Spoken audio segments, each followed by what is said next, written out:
RAID. Bukan itu.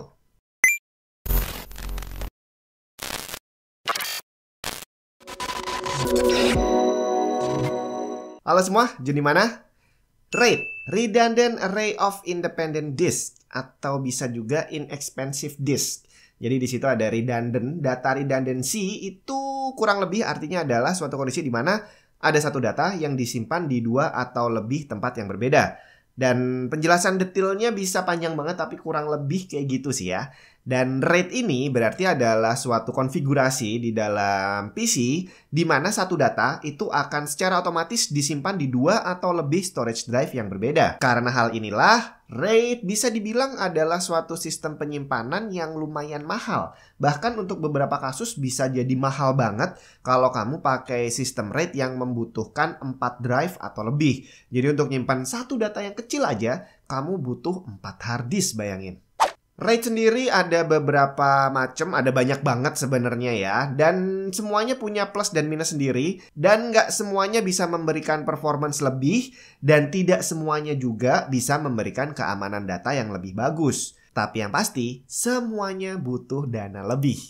Dan kira-kira bisa nggak ya kita membuat konfigurasi RAID dengan menggabungkan hard disk sama SSD? Sebelum kita mulai, buat kamu yang lagi hunting software, hunting game, atau mungkin lagi cari Windows, kamu bisa coba mampir ke bcdki.com. Jadi di situ dia menyediakan banyak banget dari Windows, terus ada beberapa software, kemudian ada game juga yang pastinya semuanya original dan harganya sangat bersaing karena mereka sering banget ngasih diskon yang kadang-kadang lebih murah daripada kalau kamu beli game di platform gamingnya langsung. Dan kalau kamu emang lagi bener-bener pengen beli Windows, lisensi Windows dan juga Office, khusus untuk 4 produk tadi, kamu bisa pakai kode promo TIP24 untuk dapetin diskon tambahan 24%. Jadi langsung aja bcdki.com. Langsung aja kita mulai. Yang pertama ada RAID Zero. Ini harusnya banyak yang tahu sih ya. Jadi RAID Zero ini dia menggunakan sistem striping. Ini adalah sistem RAID yang paling kenceng performance-nya, tapi dia nggak punya proteksi terhadap data. Jadi data kamu sangat rawan untuk rusak. Dan RAID Zero ini dia butuh minimal 2 disk. Terserah mau pakai 2 hard disk semua atau 2 SSD semua. Atau bisa nggak ya dicampur hard disk sama SSD? Nanti kita bahas. Apa itu striping? Jadi ceritanya kalau kita bicara data, satu buah data itu dia bukan satu barang utuh seperti ini ya. Jadi dia sebenarnya terbagi menjadi beberapa blok yang digabung menjadi satu data. Nah, striping itu adalah membagi bahwa blok pertama itu masuk ke disk 1, blok kedua masuk disk 2, blok ketiga masuk disk 1, blok keempat masuk disk 2, dan seterusnya seperti itu. Jadi untuk bisa menjalankan keseluruhan data ini dibutuhkan 2 drive yang harus bekerja semuanya. Apabila satu drive ini rusak, maka separuh dari data tidak akan bisa terbaca. Otomatis data yang tersisa juga tidak akan bisa dipakai. Hal ini akan mendongkrak performance dengan sangat signifikan ya. Karena nanti beban kerjanya itu akan dibagi ke 2 storage drive. Jadi saat kamu ngopi data atau lagi membaca data, itu akan dibagi load kerjanya ke 2 drive atau lebih, tergantung yang mana yang kamu pakai. Jadi kamu bisa pakai 2 disk itu minimal. Kalau kamu nambah yang disk ketiga, keempat, itu akan menambah performance. Tidak ada overhead di sini, jadi idealnya kamu bisa mendapatkan full speed dari jumlah disk yang kamu pakai. Jadi misal kamu pakai satu SSD itu transfer speednya 500 Mbps misalkan ya. Terus kamu pakai 2 untuk RAID Zero, berarti idealnya kamu bisa dapat 2 kali lipat, 1000 Mbps, 1 GB per second. Atau kalau kamu pakai 3, berarti kamu bisa dapat 1,5 GB per second. Idealnya secara teori seperti itu. Nah, jadi kalau kamu pakai RAID Zero ini bakal kenceng banget, cuma ada satu kelemahan terbesar. Tidak ada fault tolerance. Jadi RAID Zero ini sangat cocok buat kamu yang benar-benar butuh performance tapi data yang disimpan di dalamnya nggak terlalu penting.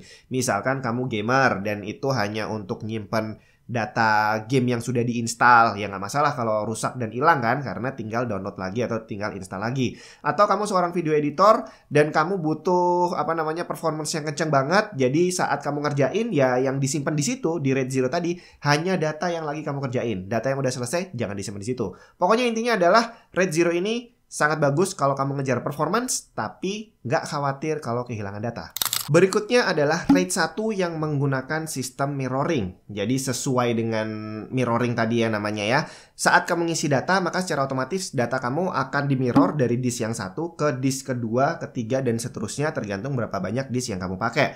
Dan untuk bisa mengaktifkan RAID 1 ini, minimal pakai 2 disk. Bisa juga lebih. Bagaimana cara kerja mirroring? Jadi tadi kita udah tahu bahwa ini adalah beberapa blok data. Nah, saat blok 1 ini diambil, maka dia tidak akan hanya di-copy ke satu tempat, tapi sistem RAID 1 akan membuat data itu menjadi double, kemudian dua-duanya akan di-copy ke semua drive.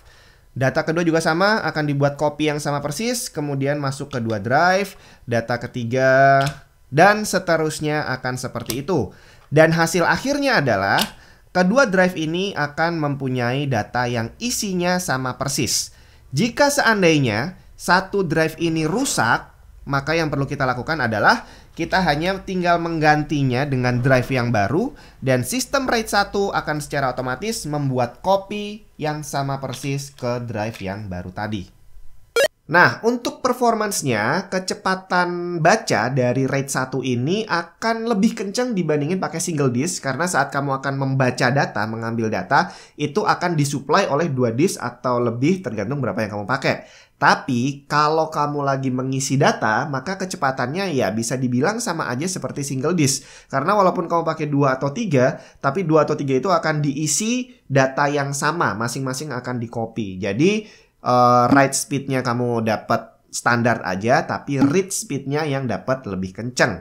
Nah, sistem RAID 1 ini sangat aman untuk data kamu. Dan kamu paling cocok pakai ini kalau memang kamu butuh data penting yang harus terus-terusan kamu backup. Daripada kamu copy manual ke beberapa hard disk untuk membackup, mendingan pakai RAID 1 sekalian karena semuanya akan dilakukan otomatis. Ngopi satu, langsung keisi ke semuanya. Kemudian ada RAID 5, Striping with Parity. Jadi kalau striping tadi udah dijelasin sama seperti RAID 0. Nah, parity ini adalah suatu file yang nantinya akan berguna untuk digunakan merebuild data seandainya terjadi kerusakan. Nah, untuk RAID 5 ini kamu butuh minimal 3 disk, dimana yang bisa dipakai untuk menyimpan data itu hanya 2 disk doang, sedangkan yang satu hanya untuk parity.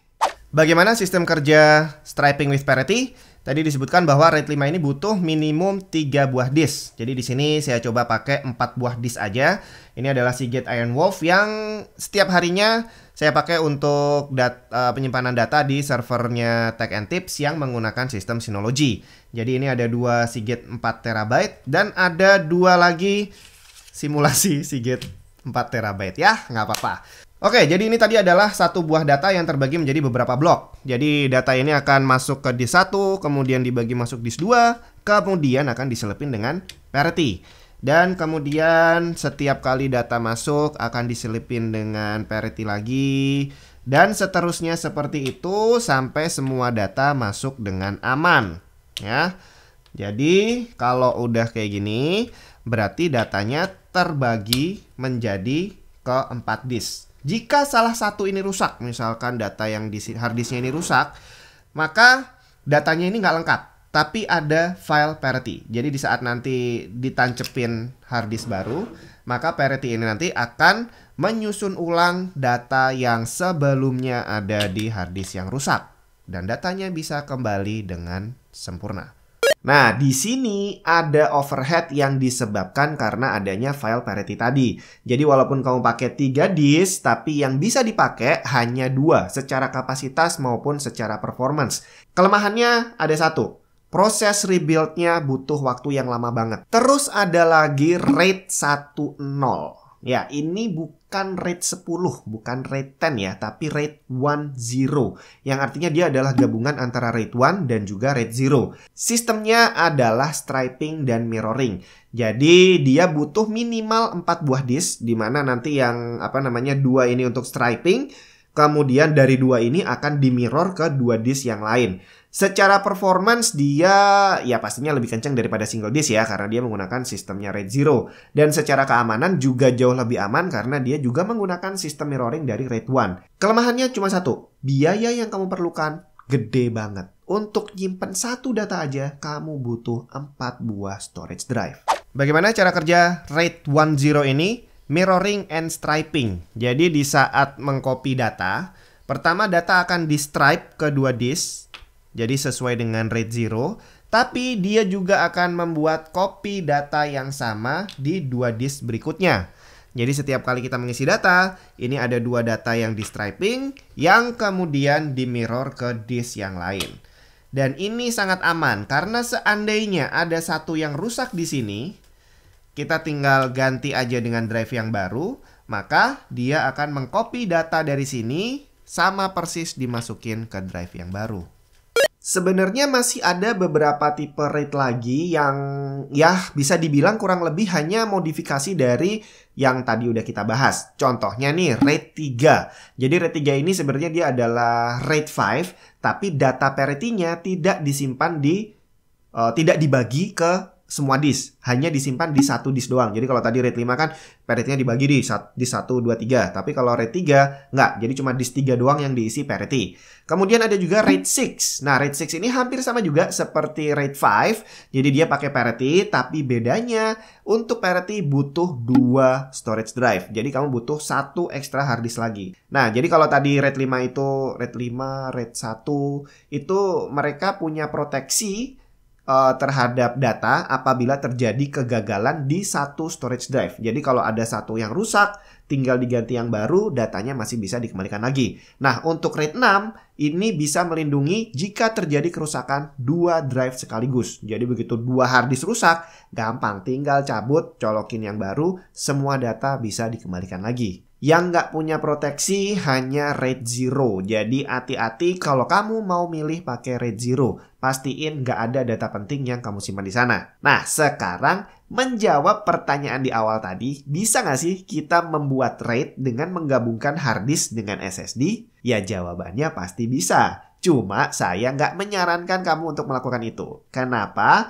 Karena ada bottleneck di hard disk. Seperti kita tahu, di komputer itu kalau ada hardware yang bekerja secara bersamaan, jadi apapun hardware-nya, bisa CPU dengan GPU, bisa hard disk dengan SSD. Kalau mereka harus bekerja bersamaan, maka mereka akan mengikuti kecepatan yang paling rendah. Jadi SSD tadi yang harusnya speed-nya bisa nyampe 3500, harus turun jadi 120.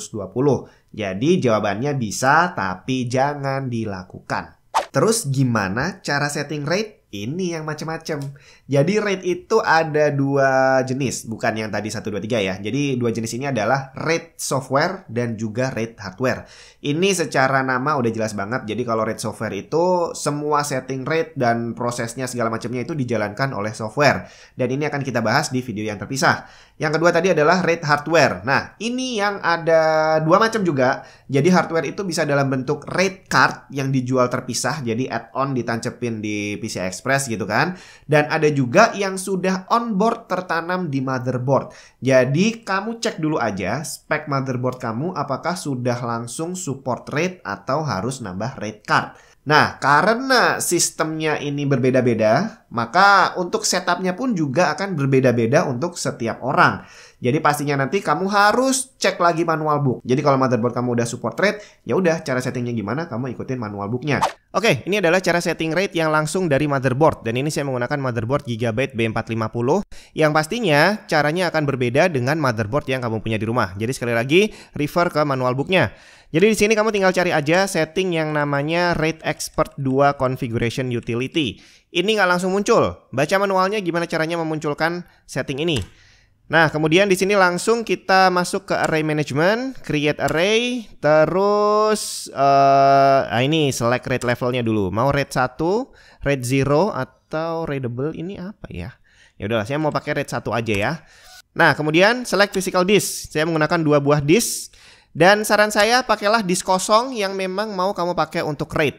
Jangan pasang disk yang ada isinya, karena nanti kalau kamu salah ngeklik, salah nge-save, bisa hilang semua data satu disknya. Kalau udah langsung apply changes, kemudian save setting, keluar, dan biarkan sistem bekerja mengkonfigurasi RAID-nya. Udah gitu doang, gampang banget. Dan kalau kamu harus beli RAID card ya juga sama, cek manualnya seperti apa, setupnya seperti apa, dan ikutin aja. Nah, tapi ada satu cara yang bisa dilakukan di mana-mana, semua orang bisa menjalankan dengan cara yang sama dan gampang banget.